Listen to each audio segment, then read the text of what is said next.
The President's Choice Award. We do this frequently. American Legion Baseball, for decades, it's been one of the great opportunities for young boys to develop their baseball skills for 75 years. The Belleville Hilgards post-58 team has been one of the very best. They own more state championships than any other Illinois Legion post. The Hilgards, over the last 75 years, have won 71% of their games. They are believed to be the oldest existing American Legion team in the country. Tonight, we honor a couple of distinguished members of that team, Cal Isselhardt and Barney Elzer. Cal played a major role in putting the team together, that first Hilgards team in 1938. Now, folks, you got to understand this. He's 96, and he drove here today from Michigan to be with us.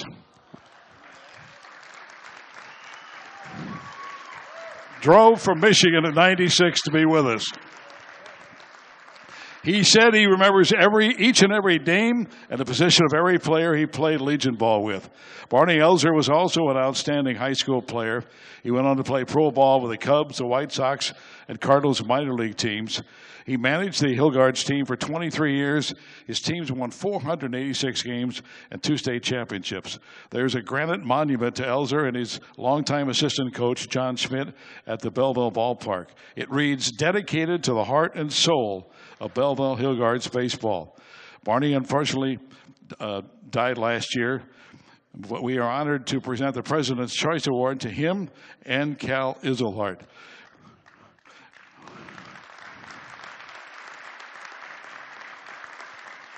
And Todd will do the honors. Todd, if you want to do it right in his chair, you can do that maybe. Oh, he can get up. What am I talking about? He drove here from Michigan. He can get out of the chair, obviously. That's pretty incredible. Well, sitting to my left is the original Hilgard, very quite literally. And to my right is the daughter of the heart and soul of the Hilgards. And in between these two is a lot of Belleville baseball history. But I want to start with you, Cal, because you came the furthest after all. I'll let you tell the story. You start with Lucinda Avenue and B Street and tell us what happened. Okay, well, I was in junior high school. Every summer, a bunch of us kids would get, this is during the Depression, and not many people were working. And every summer or spring, we'd go out to the East End, Lucinda Avenue and B Street. It is now paved, thanks to Mayor Eckert. And we'd go out there every spring and skin off the grass, make a little ball diamond, about 12 of us. Every spring we'd go out there. In the spring of 1938, we were out there playing baseball, and a car pulled up. I said, oh, this guy must own it was an empty lot. I said, this guy must own the place, going to throw us off. So he waved at me, and I went over, and his name was, he said, I'm Jake Whitman. I'm from the American Legion, and we're sponsoring a baseball team, American Legion baseball team, to play throughout the country. And he said, would you like to get a bunch of kids together, make a team? I said, I'd love to. He said, well, we furnish the balls, bats. I said, well, that'd be fine, because we were playing with a baseball with tape on it and a bat with a nail in it at that time. I said, you mean to tell me you furnish uniforms, baseballs, and bats? Oh, yes. I said, I'll get you some names. And I gave him about 20 names, and I was kind of foolish because I got the best players out of high school and Cathedral Catholic school, and I was one of them. I almost got too many good players to write myself off the list. So anyway, we had a good team that first year in 1938. I was very proud. We became state champions, came back to Belleville, had a big parade, and everything was real fine. And that's about it. And of course, it was 1938. I graduated from high school in 39, and early in 1942, the war started. I decided to get in the Navy. I went in the Navy and got a Navy pilot. I was a Navy pilot, got my wings. And there are three things that happened in my life of prominence. Winning in the Wings of Gold as a Navy pilot, playing American Legion baseball, and of course the third was getting married. I had 4 children. And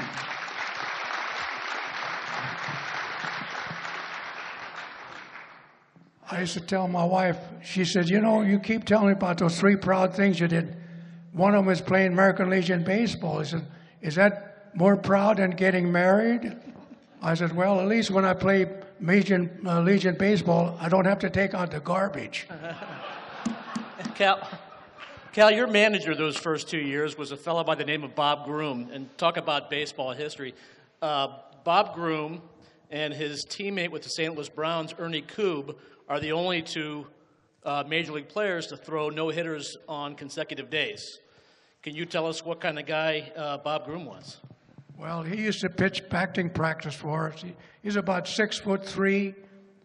He's a little over 60 years old, and of course we were 17. I said, this old guy can't pitch. But when he pitched baseball practice, a lot of us learned that we could hardly hit that thing. But he was a great coach, and I loved him very much.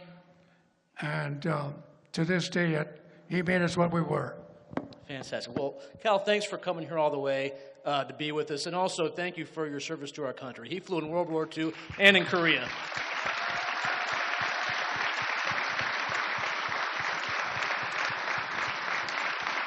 Drive safely.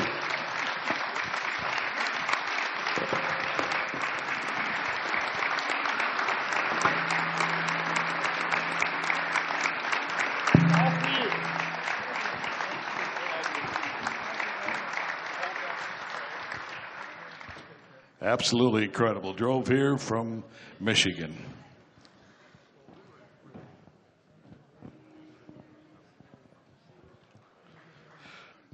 The picture, I want to show this picture. Christy, do you have the picture that you had up before of... No, we had a technical glitch. Oh, there it is. Maybe we had a technical glitch. If you look at the picture in the lower left-hand corner, the guy sliding is Dawn's dad here, Barney. And the guy in the bat, that's Belleville West. Barney is stealing home to beat, I believe, East St. Louis? Yeah. Yes.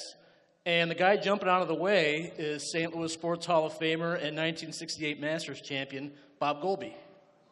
So, little trivia for you there. So, Don, the Schofields we're talking about here, Dick was talking about growing up in ball fields, and I know that you spent a great deal of your summer in the dirt watching the Hilgards. Can you tell us about that experience and about your dad? Absolutely. I don't think a day went by in the summer that we didn't spend out there at the ball fields. I know if it rained, we got our buckets and we were out there, you know, getting the mud off the field so that we could play the game at night. So we spent a lot of time there and grew up with it, and we didn't know anything else but ball. And it wasn't just your dad's team. Your whole family was involved in it. Absolutely. I know Mom was there. I'd like to introduce Mom, who's here tonight. She was the heart and soul of the Hilgards. I know.